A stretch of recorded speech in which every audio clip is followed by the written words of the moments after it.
कहानी शुरू होती है एक छोटे से गांव के लड़के अभय से। अभय एक साधारण किसान परिवार में जन्मा था। उसके घर की हालत बहुत खराब थी।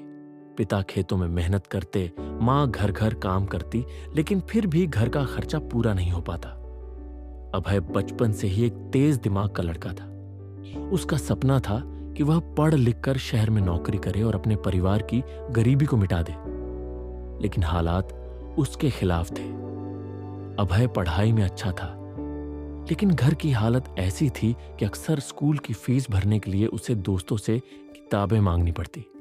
कई बार तो उसे खाली पेट ही स्कूल जाना पड़ता। एक दिन स्कूल के प्रिंसिपल ने अभय को बुलाकर कहा, अभय, तुम्हें पढ़ाई करनी है तो फीस समय पर भरनी होगी, वरना तुम्हारा नाम स्कूल से काट दिया जाएगा। यह सुनकर अभय का दिल टूट गया। वह घर आकर मां के गले लगकर रोने लगा। मां ने आंसू पोंछते हुए कहा, बेटा, रोता क्यों है? मुसीबतें हमेशा इंसान की परीक्षा लेती है। तू हार मत मान, हम कोई ना कोई रास्ता जरूर निकालेंगे। 15 साल की उम्र में अभय ने पढ़ाई के साथ साथ काम करना शुरू कर दिया। सुबह अखबार बांटता, शाम को दुकान पर काम करता और रात को पढ़ाई करता। उसके दोस्त मजाक उड़ाते, अरे तू तो अभी से बूढ़ा बन गया है, काम ही करता रहता है, जिंदगी का मजा ले। लेकिन अभय चुप रहता और सोचता, आज मेहनत कर रहा हूं तो कल फल जरूर मिलेगा। कुछ सालों बाद अभय इंटर पास हुआ और शहर जाकर कॉलेज में दाखिला लिया। गांव के लोगों ने कहा, अरे तेरे जैसे गरीब लड़के बड़े शहर में टिक नहीं पाएंगे, पढ़ाई लिखाई तेरे बस की नहीं। लेकिन अभय ने नकारात्मक बातों पर ध्यान नहीं दिया। उसने मन में ठान लिया, मुसीबतें मुझे तोड़ नहीं सकती, मैं अपने सपनों को पूरा करके ही रहूंगा।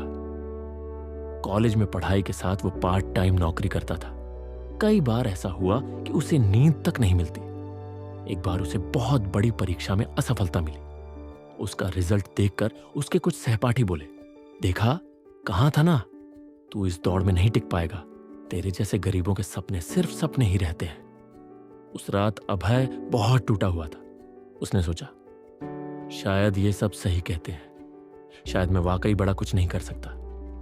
लेकिन तभी उसे मां के शब्द याद आए, मुसीबतें हमेशा इंसान की परीक्षा लेती हैं। उसने अपने आंसू पोंछे और खुद से कहा, मैं हार मानने के लिए पैदा नहीं हुआ हूं। कॉलेज के आखिरी साल में उसके पिता बीमार पड़ गए। घर का सारा खर्चा, पढ़ाई की फीस और दवाइयों का बोझ एक साथ आ गया। हालात इतने बिगड़े कि उसे कई दिन भूखे रहना पड़ा। गांव के लोग कहते, अभय, अब छोड़ दे पढ़ाई, अपने पिता की देखभाल कर, तेरे बस का नहीं है इतना बोझ उठाना। लेकिन अभय ने दृढ़ निश्चय किया, अगर मैं अभी हार मान लूंगा तो जिंदगी भर गरीब ही रहूंगा। नहीं, मैं भागूंगा नहीं, मुसीबतों का सामना करूंगा। दिन रात की मेहनत के बाद आखिरकार अभय ने पढ़ाई पूरी की और एक बड़ी कंपनी में नौकरी पाली। जिस दिन उसका पहला सैलरी चेक आया, उसने सबसे पहले मां के हाथों में दिया और कहा, मां, आज से हमारा संघर्ष खत्म, अब कोई भूखा नहीं सोएगा। मां की आंखों में आंसू थे, लेकिन इस बार खुशी के। जिंदगी ने उसे एक और परीक्षा दी। कंपनी बंद हो गई और अभय बेरोजगार हो गया। कई महीनों तक नौकरी नहीं मिली। लोग फिर कहने लगे, अब तो सब खत्म हो गया, तेरे सपने यहीं खत्म। लेकिन अभय ने हार नहीं मानी। उसने छोटे छोटे काम करके खुद को संभाला और धीरे धीरे अपने स्किल्स को बढ़ाया। कुछ सालों बाद उसने खुद का छोटा बिजनेस शुरू किया। शुरुआत में बहुत मुश्किलें आईं, लेकिन हर मुसीबत का डटकर सामना किया। धीरे धीरे उसका बिजनेस बढ़ता गया। लोग कहते, ये वही अभय है जो कभी भूखा सोता था और आज अपनी मेहनत से हजारों लोगों को रोजगार दे रहा है।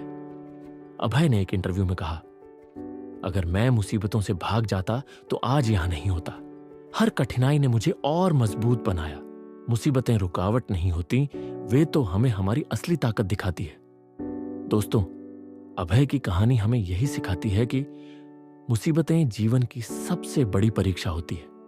जो इंसान उनसे भागता है वह कभी जीत नहीं सकता, लेकिन जो डटकर सामना करता है वही इतिहास रचता है।